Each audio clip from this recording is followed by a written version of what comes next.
생각이 터입니다. 여러분, 오늘은 제가 질문 하나를 던지겠습니다. 세상이 왜 이렇게 됐을까요? 뉴스를 보면 매일 이상한 일들이 일어납니다. 전쟁, 환경 파괴, 금융위기, 사회 갈등. 도대체 왜 이런 일들이 계속 반복되는 걸까요? 대부분의 사람들은 이렇게 생각합니다. 아, 무식한 사람들 때문이지. 교육을 제대로 못 받은 사람들, 정보가 부족한 사람들, 판단력이 없는 사람들, 그 사람들이 문제야. 그래서 우리는 외칩니다. 더 많은 교육이 필요하다고, 사람들을 더 똑똑하게 만들어야 한다고, 그러면 세상이 나아질 거라고 믿습니다. 그런데 여러분, 정말 그럴까요? 역사책을 한번 펴볼까요? 인류 역사상 가장 끔찍한 재앙들을 만든 사람들이 누구였는지 아시나요? 놀랍게도 그들은 당대 최고의 엘리트들이었습니다. 나치 독일 이야기를 해볼까요? 유대인을 학살한 그 시스템을 설계한 사람들 말이에요. 그들 대부분이 법학 박사였습니다. 명문대를 나온 수재들이었습니다. 그들은 사람을 분류하고 이송하고 학살하는 시스템을 만들었습니다. 완벽하게 논리적이고 놀랍도록 효율적인 시스템을요. 그들은 바보가 아니었습니다. 오히려 너무나 똑똑했습니다. 2008년을 기억하시나요? 전 세계가 금융위기로 무너졌던 때였습니다. 그걸 만든 사람들이 누구였을까요? 하버드, 스탠포드, MIT를 나온 천재들이었습니다. 복잡한 수학 공식을 만들고 금융 상품을 설계하고 천문학적인 돈을 움직이던 사람들이었어요. 그들의 IQ는 150을 넘었을 겁니다. 그런데 어떻게 그렇게 똑똑한 사람들이 전 세계 경제를 무너뜨릴 수 있었을까요? 수백만 명이 집을 잃고 일자리를 잃고 인생이 망가지는데 말이에요. 여기서 우리가 놓치고 있는 진실 하나가 있습니다. 세상을 망가뜨리는 건 바보가 아닙니다. 생각하지 않는 똑똑한 사람입니다. 생각하지 않는다는 게 대체 뭘까요? 여러분, 잠깐만 멈춰서 생각해 볼까요? 생각하지 않는다는 것과 머리가 나쁘다는 것, 이 둘은 완전히 다른 문제입니다. 생각하지 않는 사람은 사실 매우 똑똑할 수 있습니다. 시험도 잘 봅니다. 말도 잘합니다. 논리적으로 설명도 잘하고 설득도 잘합니다. 좋은 대학 나와서 좋은 회사 들어가서 빠르게 승진합니다. 사회적으로 성공한 사람처럼 보이죠. 그런데 문제가 있습니다.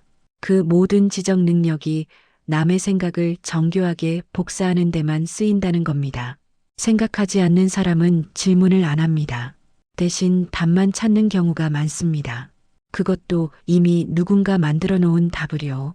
교과서에 나온 답, 뉴스에서 본 답, 전문가가 한 말, SNS에서 많이 공유된 의견, 그걸 보고 아, 이게 답이구나 하고 외웁니다. 그대로 믿습니다. 의심 없이, 그리고 착각합니다. 내가 생각했다고요. 여러분, 지금 한번 생각해 보세요.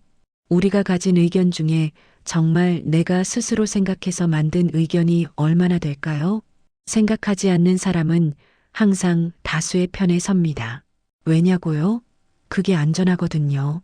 모두가 옳다고 하면 그건 누구나 틀림없이 옳게 봅니다. 모두가 화내면 다 같이 화를 냅니다. 모두가 박수를 치면 나도 박수를 칩니다. 나만 이상한가 싶어서요.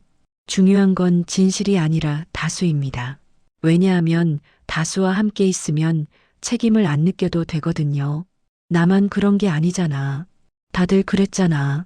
하면서요. 그런데 가장 무서운 게 뭔지 아세요? 생각하지 않는 사람은 절대 왜를 묻지 않습니다. 왜 이게 옳은 거지? 왜 이게 필요한 거지? 왜 다들 이렇게 하지? 이런 질문을 안 던집니다. 그냥 주어진 걸 그 자체로 받아들입니다. 기존의 질서, 사회의 통념, 권위 있는 사람의 말, 그게 왜 존재하는지, 누구를 위해 만들어진 건지는 그건 중요하게 생각하지 않습니다. 중요한 건 그게 있다는 사실 자체입니다. 있으니까 따릅니다. 있으니까 옳다고 생각합니다. 한나 아렌트라는 철학자가 이것을 악의 평범성이라고 불렀습니다. 아이히만이라는 사람을 아시나요? 그는 나치 전범이에요. 그런데 재판정에 선 그는 괴물 같은 모습이 아니었습니다. 그냥 평범한 공무원이었어요. 성실하게 상사 말을 듣고 열심히 일하고 효율적으로 업무를 처리한 사람. 그는 단 한 번도 자신이 하는 일이 무슨 의미인지 생각하지 않았습니다. 명령을 받았고 그걸 실행했을 뿐입니다. 그리고 바로 그것이 그 생각 없음이 수백만 명을 죽음으로 몰아넣었습니다.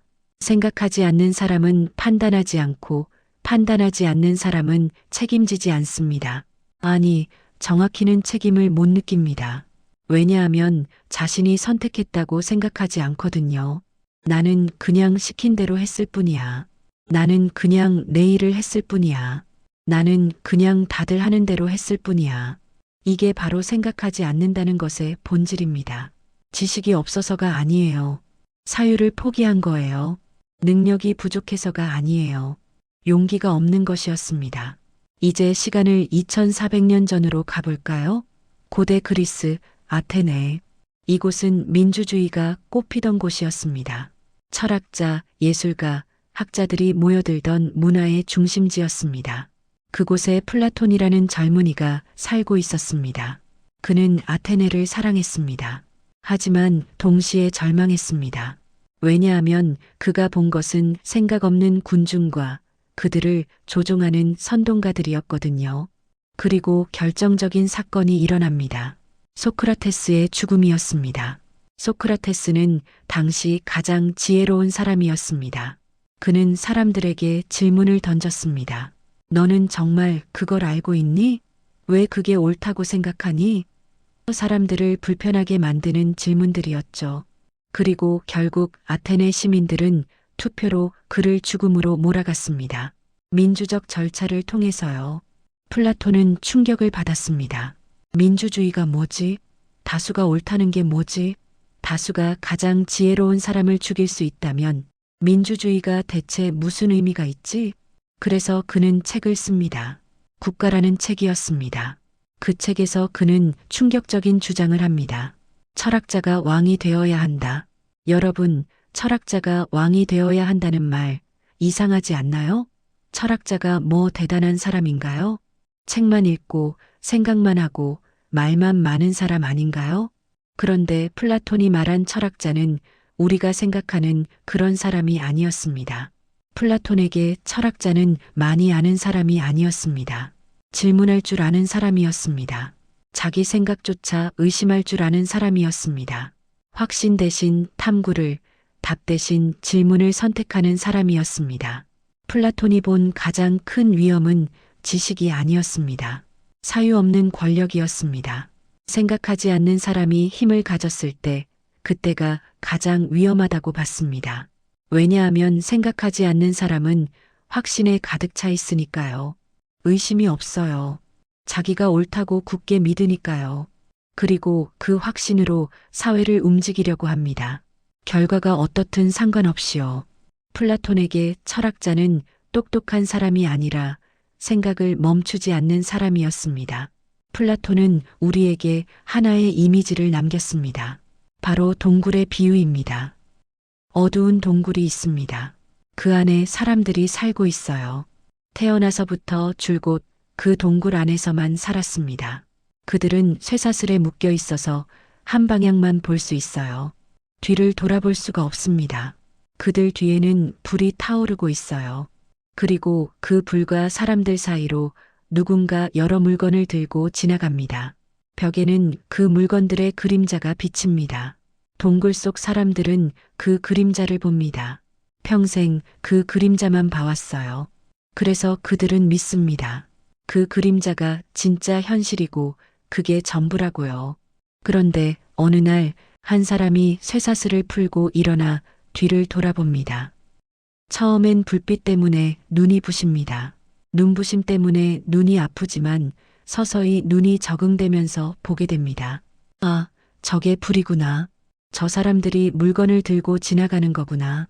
우리가 본 건 그림자였구나. 그는 동굴 밖으로 나갑니다.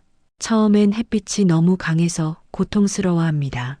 하지만 점점 적응하면서 세상을 보게 됩니다. 진짜 나무를, 진짜 하늘을, 진짜 태양을 봅니다. 그는 깨닫습니다. 내가 본 건 진짜가 아니었어.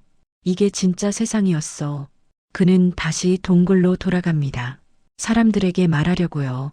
여러분, 우리가 본 건 그림자예요. 밖에 진짜 세상이 있어요. 그런데 사람들은 그를 믿지 않습니다.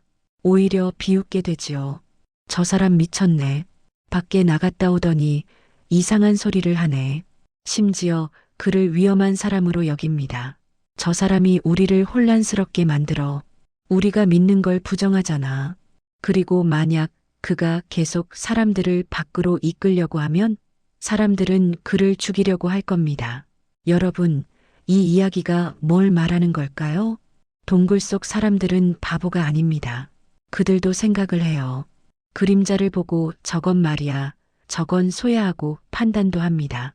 심지어 그들 중에는 그림자를 가장 빨리 알아맞히는 사람도 있습니다. 그 사람은 똑똑한 사람으로 대접받습니다. 하지만 그들은 단 한 번도 뒤를 돌아보지 않았습니다. 단 한 번도 의심하지 않았어요. 이게 전부일까? 혹시 다른 게 있는 건 아닐까? 이런 질문을 던지지 않았습니다. 가장 위험한 존재는 누구일까요? 힘이 센 사람이 아닙니다. 그림자를 진실이라고 확신하는 사람입니다. 특히 그 사람이 다른 사람들을 이끄는 위치에 있다면 그때가 가장 위험합니다. 생각하지 않는 사람은 거짓을 믿는 게 아닙니다. 거짓을 정의라고 믿습니다. 그리고 그 정의를 지키기 위해 싸웁니다. 의심하는 사람을 공격합니다. 질문하는 사람을 위험하다고 여깁니다. 이제 2400년이 흐른 오늘을 마주해 볼까요? 우리는 동굴 밖에 나왔을까요? 아니면 여전히 동굴 안에 있을까요? 우리는 역사상 그 어느 때보다 똑똑하다고 생각합니다. 정보도 넘쳐납니다. 손가락만 움직이면 세계 모든 지식에 접근할 수 있어요. 우리는 민주주의 사회에 살고 있고 표현의 자유도 있습니다. 그런데 이상한 일이 일어나고 있습니다. 정보는 많아졌는데 우리는 생각을 더 적게 하고 있습니다. 한번 생각해 보세요. 아침에 눈을 떴을 때 가장 먼저 뭘 하나요? 스마트폰을 봅니다. SNS에서 쏟아지는 정보를 봅니다.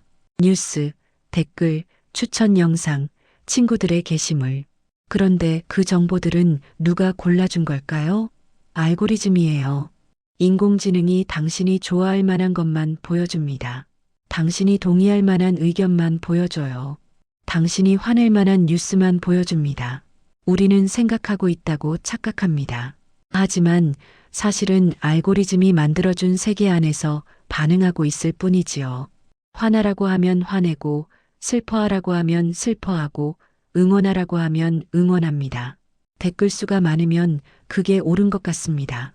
좋아요가 많으면 그게 진실인 것으로 여깁니다. 모두가 분노하면 나도 분노합니다. 왜? 잘 모르겠지만 다들 그러니까요. 우리는 빠른 판단을 내립니다. 기사 제목만 보고 판단해요. 세 줄 요약을 보고 의견을 냅니다. 넘쳐나는 정보는 생각할 시간을 주지 않습니다. 다음 콘텐츠가 기다리고 있고 스크롤을 내려 다른 사람보다 더 많은 정보를 소비해야 하니까요. 그렇다면 스스로에게 물어볼까요? 나는 정말 생각해서 이걸 믿고 있나? 아니면 믿고 나서 생각을 멈춘 건가? 이 의견이 정말 내 의견인가? 아니면 알고리즘이 만들어준 의견인가? 나는 지금 생각을 해서 반응하고 있는 것인가? 플라톤의 동굴과 지금 우리가 사는 세상이 다를까요? 어쩌면 우리는 더 정교한 동굴 안에 살고 있는 건지 모릅니다. 스크린이라는 벽에 비친 그림자를 보면서 이게 전부라고 믿으면서요. 솔직히 말하면 생각하지 않고 사는 게 편합니다. 그게 정말 편해요. 생각하지 않으면 고민할 필요가 없거든요. 다들 하는 대로 따라가면 되니까요. 사회가 만들어 놓은 길을 따라가면 됩니다. 좋은 대학, 좋은 회사, 결혼, 집, 아이. 일의 위를 달리면 됩니다. 다들 그렇게 같은 길을 가니까요. 생각하지 않으면 외롭지 않다고 생각합니다. 다수와 함께 있을 수 있거든요. 모두가 화낼 때 같이 화내고 모두가 웃을 때 같이 웃으면 됩니다. 소속감을 느낄 수 있어서요. 생각하지 않고 사는 사람은 남의 기준으로 성공을 정의합니다. 남들이 부러워하는 걸 원해요. 남들이 인정하는 걸 쫓습니다. 그런데 그걸 이뤘을 때 이상한 일이 일어납니다. 행복하다고 생각하지 않아요. 이게 내가 원했던 건가? 하는 의문이 듭니다. 하지만 이런 생각을 할 때는 이미 인생의 절반을 남의 꿈을 위해 쓴 후입니다.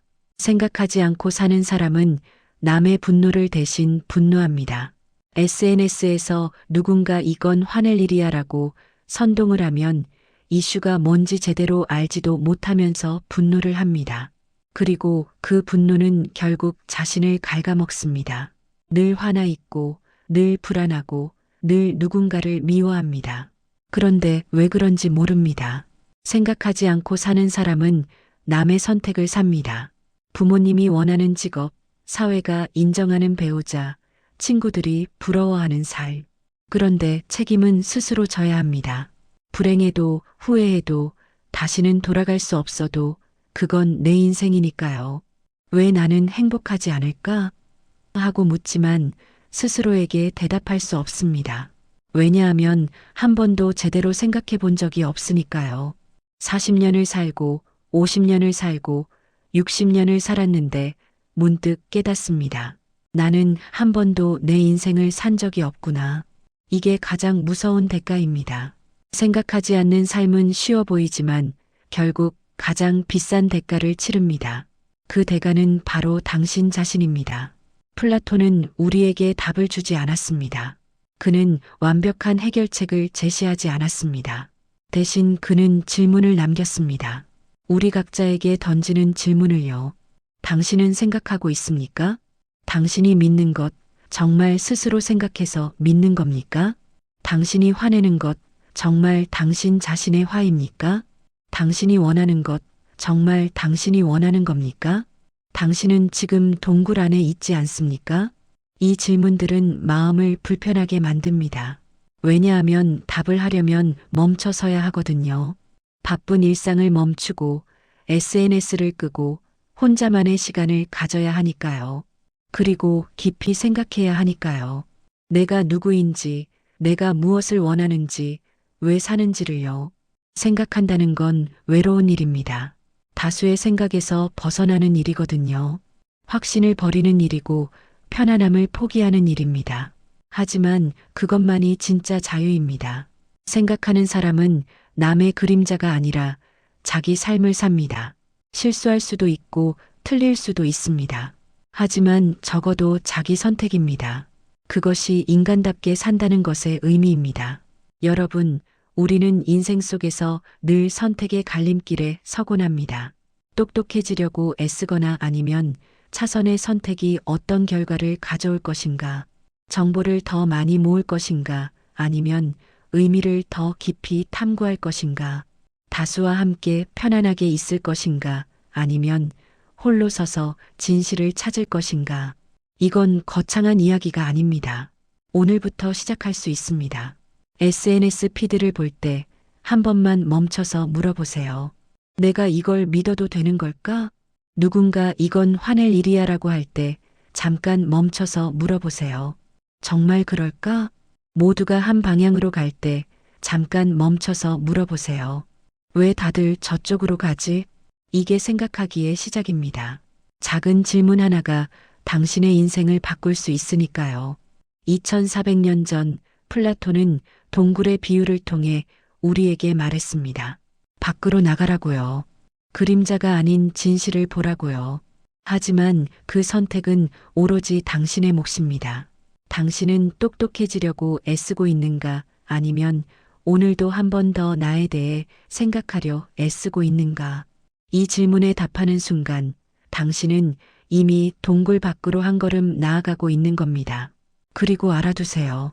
동굴 밖으로 나간다고 해서 갑자기 모든 게 명확해지는 건 아닙니다. 오히려 더 혼란스러울 수 있습니다. 확신은 줄어들고 질문은 늘어납니다. 예전에 확신했던 것들이 의심스러워지니까요. 하지만 그게 정상입니다.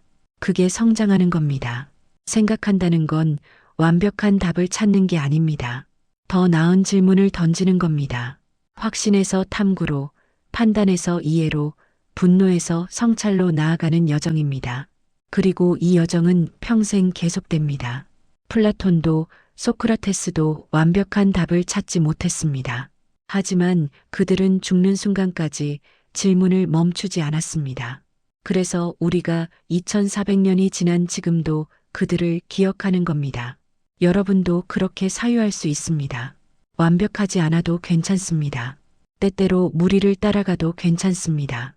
중요한 건 멈춰서서 다시 생각할 줄 아는 것, 그 용기입니다. 오늘 밤 잠들기 전에 스스로에게 물어보세요. 나는 오늘 한 번이라도 진짜로 생각했나?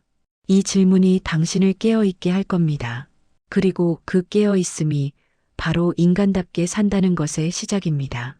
다음 영상에서도 삶을 조금 더 단단하게 만드는 이야기를 이어가겠습니다.